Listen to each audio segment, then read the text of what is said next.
Hi there, and welcome to the Hardy Realty Show. My name is Roger Manus with Rome Business Radio, and we broadcast from the Hardy Realty Studios, and we work in cooperation with the Rome News Tribune. We're joined from Hardy Realty today by Chris Kerr. How you doing, Chris? Doing great. Thanks for having me. Thanks for taking part. Would you mind introducing our guest here on the Hardy Realty Show? Sure. Well, we're lucky to have Michelle Picone, who, and you'll have to forgive me, you're the executive director now. Is that correct? I'm actually development director. Development director. Okay. Development director. Yes. So, but I take on a lot of hats. And Jim Powell, who is the president. Is that correct, Jim? Yes. Of the board? Yes. So sorry I didn't know your titles in advance, but two people that do a lot of great work for the DeSoto Theater, which is obviously a very important institution to our community. Yeah, I probably put you on the spot there, Chris, by asking you to introduce them, because just before we started, I had made it a point to learn name pronunciations, but I knew I would butcher Michelle's last name by saying pecan, like the nut. So I just threw it out there on you. But yes, we are here to celebrate the DeSoto Theater. So I guess, Michelle, we'll start with you, because the DeSoto is just an iconic part of Rome history and present and future. So tell us a little bit about what the DeSoto Theatre Foundation's mission is. So actually, going to Jim a second, Chris, it's okay that you did not know his position, because he is the newly elected president. He was vice president and he just became president a week and a half ago. So that's why he's also kind of hesitating about his job, because it changes by the day. I guess I should. But, this is where we should drop in some "Hail to the Chief" music or something. No, go ahead, Michelle. I'm sorry. So he's wonderful. Since he retired, we grabbed him as president. So the Historic DeSoto Theatre Foundation started in 2008 or early 2009. Going back let me go back a little bit to the history of the DeSoto so that you know why we were created. The DeSoto started in 1929. It was built in 1929 as the Jewel of Broad Street. And then in the 1940s, there was an Art Deco addition to it. And then which is like our marquee that we have now. And then in 1982, Rome Little Theater purchased it so that it would not become a restaurant or a shoe store. And then in 2008, the foundation purchased it from Rome Little Theater for $1 so that we could continue the upkeep of the building, because it's a full-time, it's a lot of work to keep up a building. So it was a lot for Rome Little Theater. So the foundation came along, and Rome Little Theater had started trying to keep up with the building in addition to all the improvements that they had done, which was adding the stage and taking seats out so that they could add the stage and the proscenium and all that. And then they were trying to work with the roof, because in an old building, the first thing that you do is you fix the roof, because otherwise you cannot really fix anything inside.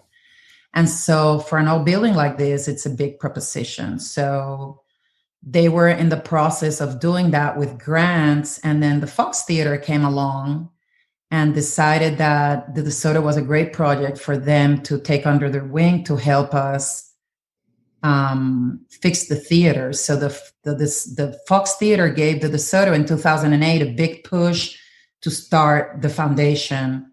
And then they fixed the entrance vestibule, painstakingly restored it. And then we've kind of taken it from there. The idea is to restore the theater to make it an economic engine for the community. And what's interesting about the history is I kind of poked around the website a little bit. I was born in Rome, been to the DeSoto Theater many times. I think I'm 99% sure I saw Star Wars there. way back when. But and Jaws or something when I was a kid that scared me to death. But just historically, the fact that in 1929, when it was built, it was the first talkie theater in the southeastern United States, which I don't think I was aware of prior. So it's got a lot of history behind it, and certainly worth restoration. Jim, what drew you to get involved with the board as its president? What makes the DeSoto Theater so special to you? Well, the DeSoto Theater was a big, and Rome Little Theater was a big part of our family. Our daughter grew up on the stage. My wife, Kathy, she was on the board for a while, and it was just always a big part of our life. I got involved because back in our early days of the theater, they were always looking for an extra male actor to fill those little bitty bit parts, that they had trouble, casting. So I started doing a lot of the shows also, and I got on the board, and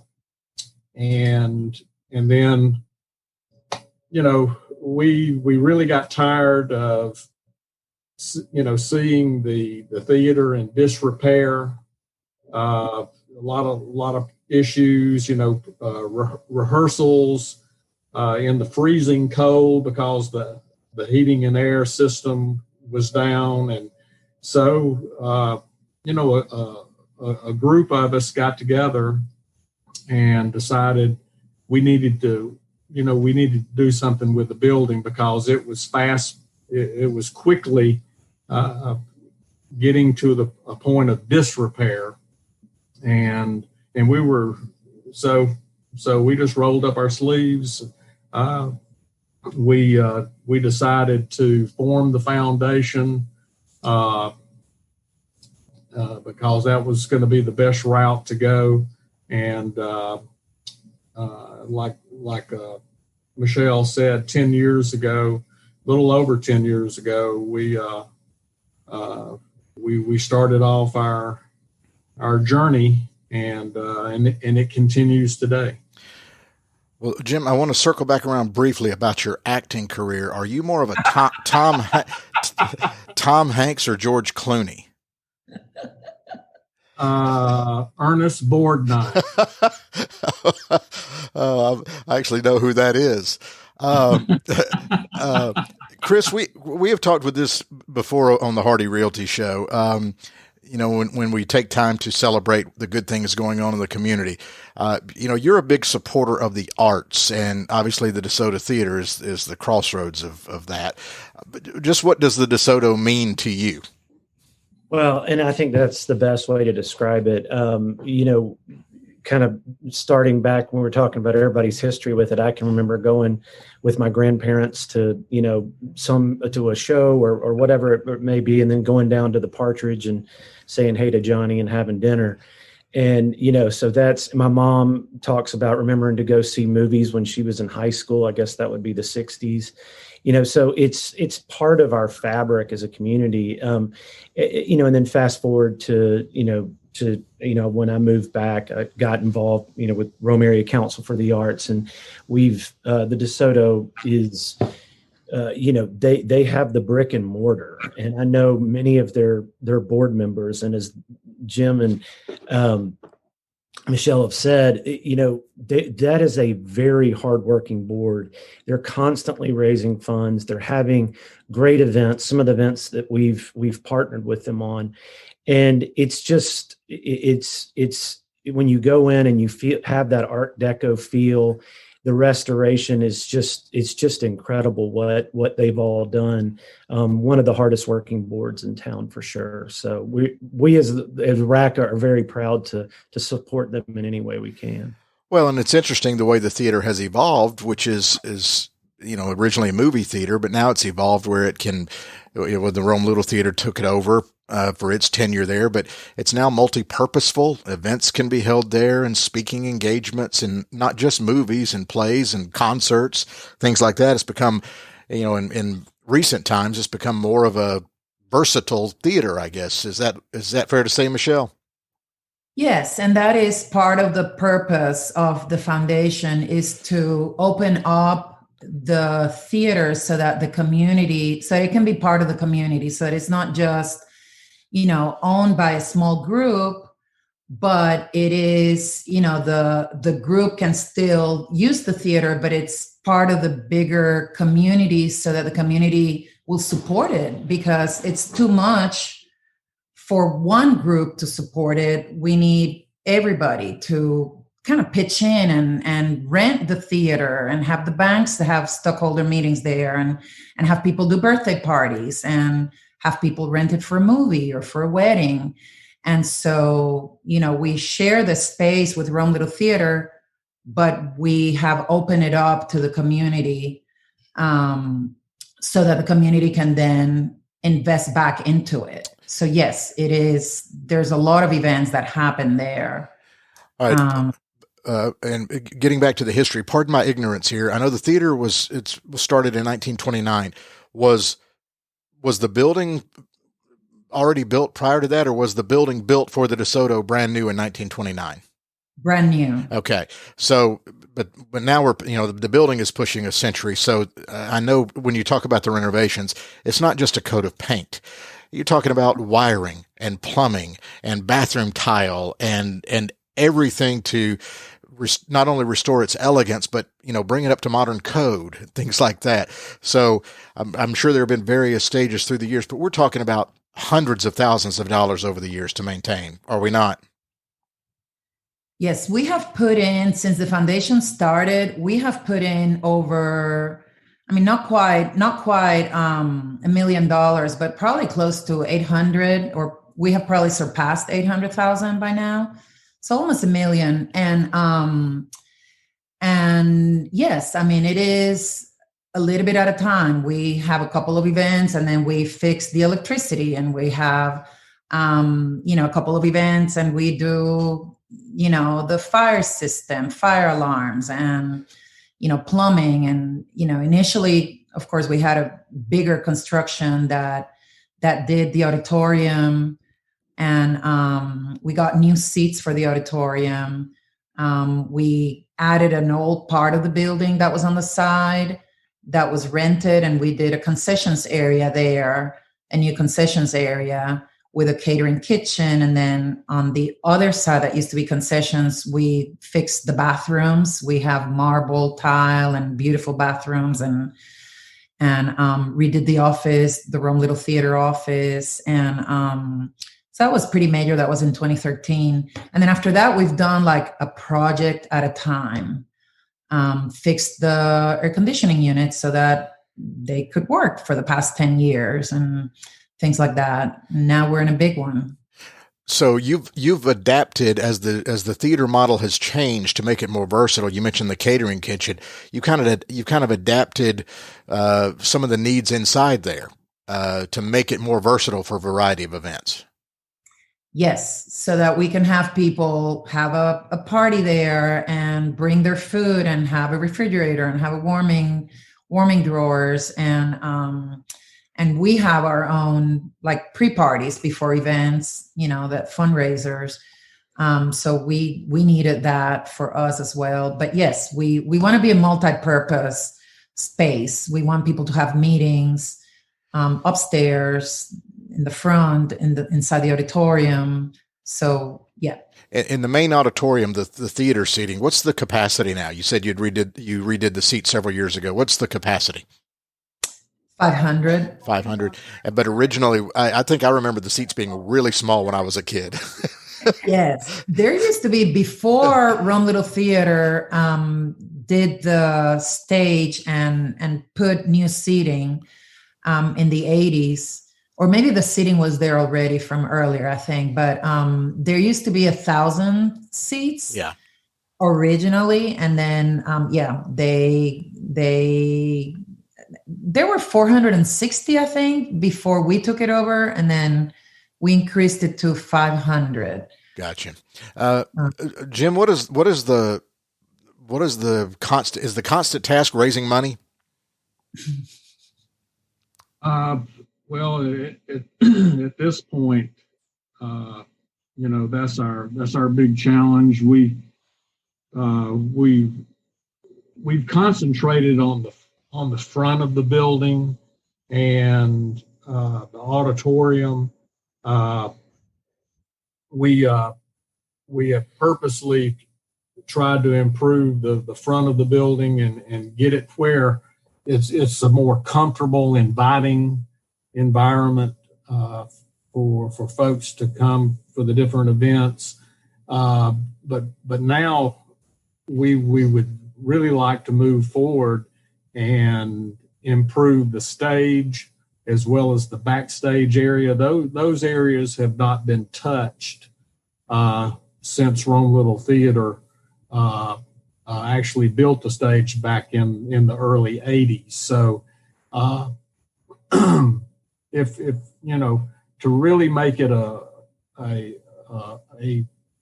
premier presenting venue, we really need to improve our backstage and then also all the systems, the lighting, the sound, the drop system. I mean, we're still a ways off from being what we consider a true presenting theater and a theater that can handle professional quality theatrical productions, and that's really what we want to do.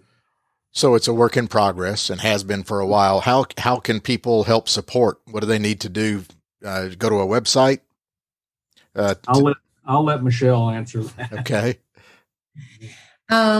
Yes. So we have, part of what we do is part of what I've been doing is writing grants. And as Chris knows, because I write the grants for RACA also for our events. But so we kind of switched with the pandemic because we cannot do events, to try to concentrate more on grants. And we were very successful with the Georgia Council for the Arts, gave us a $75,000 grant that's going to allow us to redo our air conditioning system. They started.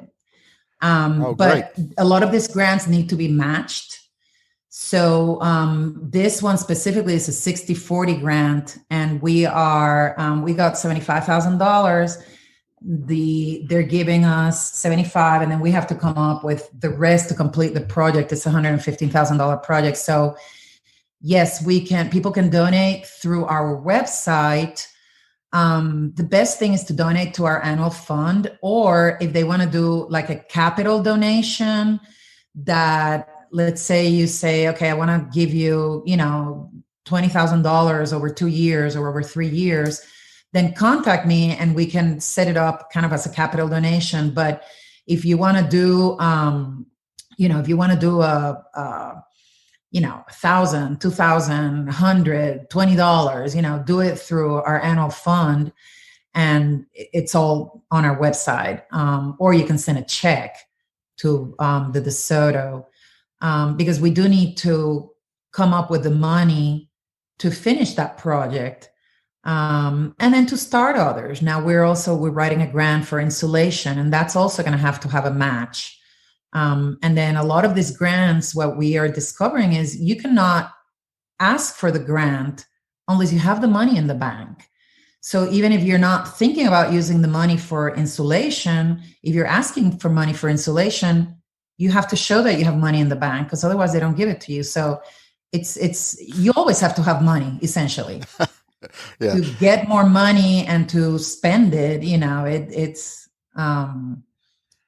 so yes, our website is the best way. And the website address is? www.thedesoto.org. So THEDESOTO, thedesoto.org. Yeah. So basically on the grant front, they want to make sure if the grant is going to be given, they want to make sure that you've already got the match in the bank.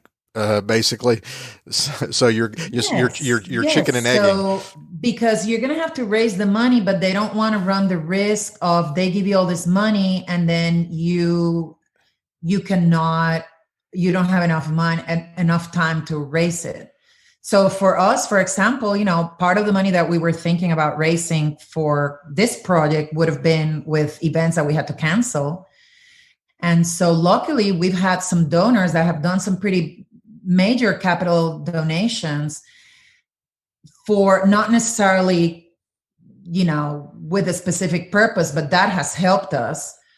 But yeah, we cannot spend all our money because we can have an emergency any moment. Yeah, that's kind of a standard question in this day and time, but you had to, because of the pandemic, what all did you guys lose? I'm not asking necessarily a financial number, but you lost events, right? You basically couldn't operate. The one this has been the hardest for Rome Little Theater. Right. They have been spectacular in putting some amazing productions on that stage. They are great working with us on the time. We share the space. They have the space 60% of the time. We have it 40% for our events, but we are always kind of in flux. We share it. We had an event actually with Raka in February, and then we had a couple of kind of minor things. We had a concert in April. We had some kids events. It was nothing super major, but Rome Little Theater had put a lot of time into Frozen. They had to cancel that. I mean, it was smack in the middle of the pandemic. It was heartbreaking for them and for everybody. We then kind of took our time waiting to schedule things for the fall. But we've had one concert that's coming up that we've pushed back several times, and we're about to push it back again. And it's a Grammy nominated group. Oh, we will give more information about that later. Oh, that's a tease. It's classical music, but it's going to be fabulous. Fabulous. That's a tease. Grammy nominated group coming to the DeSoto whenever we get out of this darn pandemic. Yes, exactly. They were just nominated. It's called the Dover Quartet. Okay. And it is classical. It's a violin, cello. It's classical music, but they are young kids in their 30s that have made it big. And one of the guys grew up in Rome when he was little, playing violin. Okay. We'll look forward to that. That'll be great. Yeah, it's going to be fabulous. But Rome Little Theater is really the one that has had to work more with the pandemic and the scheduling and they've done a great job trying to make events work outside of the theater.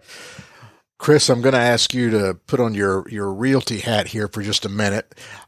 How important is something like the DeSoto Theater? If somebody's moving to Rome, they're not familiar with Rome, or new business is starting here, so employees are moving to Rome. Just to the quality of life, people drive down Broad Street, it's small town USA, and to have an institution like the DeSoto Theater and all that it can do for the community, how important is that from a quality of life perspective for you guys? Incredibly important. It's we all give tours when people are coming to town, and if I can point to the hip coffee shop, and then the event space, and going down, and then I say, okay, well, and this is a theater that was built in 1929.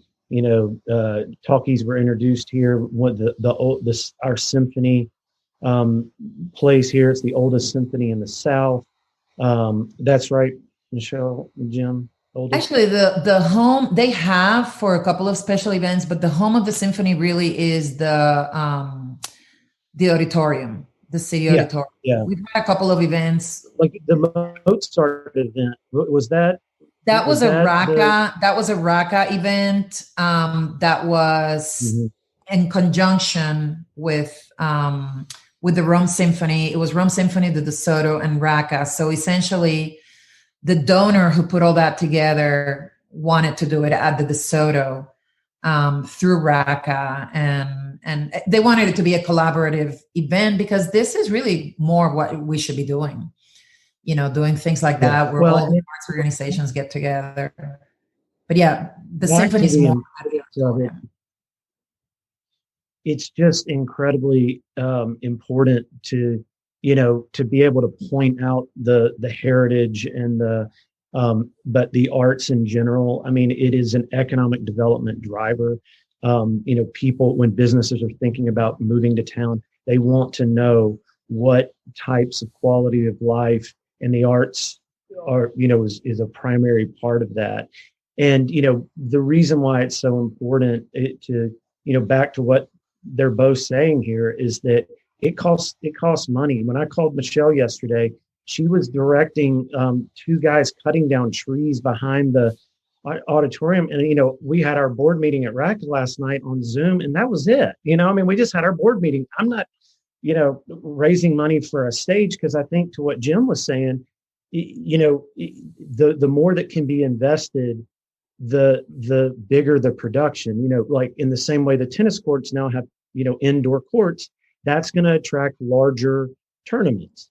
Well, if they can get a larger, and correct me if I'm wrong, guys, like entrance to the back of the stage, that can mean bigger productions can come in, which then in turn helps the community as a whole. And that's why, if people are trying to dump money at the end of the year, to always keep people like the DeSoto in mind. So, and if I could interject real quickly, the DeSoto Theater is the last operating theater on Broad Street.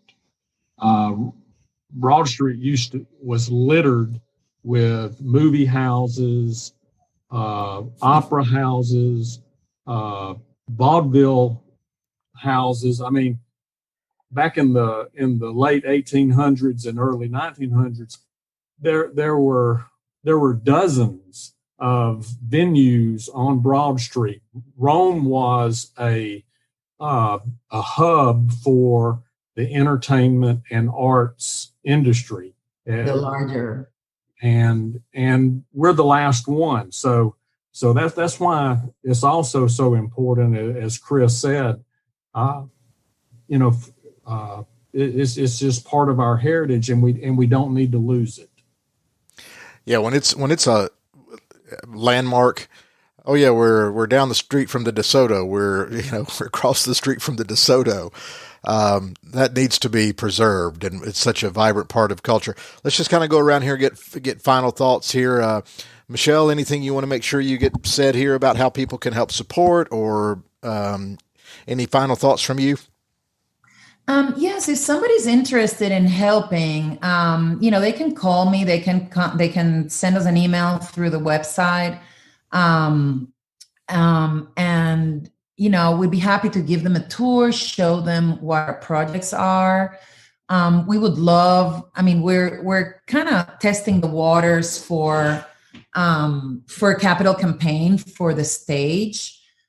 To renovate the entire stage. It would be a $1.5 million project to do everything that we want. This air conditioning unit project that we're doing right now is kind of like the very, very, very beginnings of that. But, we just need to see if the community will support that. If the community wants to have that back entrance that Chris was talking about, and redo all of backstage and redo the entire stage and make it beautiful and modern. And so we do need to have support a little bit at a time that then continues to grow to this much bigger project. Because we're kind of done with the smaller projects. I mean, we need furniture. I mean, we will take your money, whatever it is that you want to give us, we will take your money. But, we have little projects, we have big projects, we have furniture, we'll have rugs, and then we have a stage to do, So yeah, we would love to work with you if you want to do a donation, one time, or if you want to do a donation over several years, and how people respond is going to determine what we can do to turn the theater into a state-of-the-art theater, or if we're just gonna kind of give the stage a coat of paint and just kind of move on. Jim, final thoughts from you? I would just like to make sure we thank all of the people that supported us Of course, Rome Little Theater is the reason we are here, and we're doing what we do. We have such great partners with Rome Little Theater. Seven Hills Fellowship Church, who meets in the theater on Sundays, has been a great partner. They're actually the reason we were able to put in our new seating. Their monthly rental checks, help us pay our note on those new seats that we purchased 7 or 8 years ago. But all of the people that have contributed to our campaigns, has attended our events. It's truly been a result of the love from our community that's allowed us to do what we do, and we hope that continues.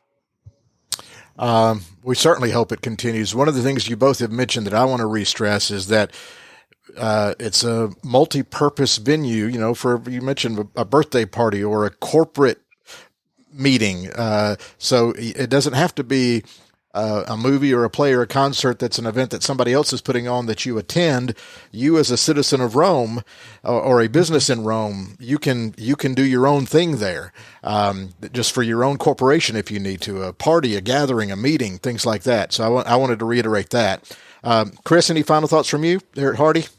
No, other than just, what we're saying, just keep the arts in mind and just always remember the DeSoto. Even if you can't write a check, you can have an event there or attend an event there. They really are great. I mean, even down to they had When Harry Met Sally on Valentine's last year. I mean, that's just fun, that's just watching an old school 80s movie with a bunch of other people was a lot of fun. And that's the type of thing that you can support them with by just simply attending. So great. That sounds like a perfect way to sign off here. Well, Michelle, thank you so much for joining us. And Jim, or should I say the Ernest Borgnine of the Tom Hanks, George Clooney of Rome Little Theater. Thank you so much. Chris, as always, it's been a pleasure. I'm Roger Manus with Rome Business Radio. This has been the Hardy Realty Podcast as we celebrate the historic DeSoto Theater. We broadcast from the Hardy Realty Studios and we work in cooperation with the Rome News Tribune. Thank you so much for listening.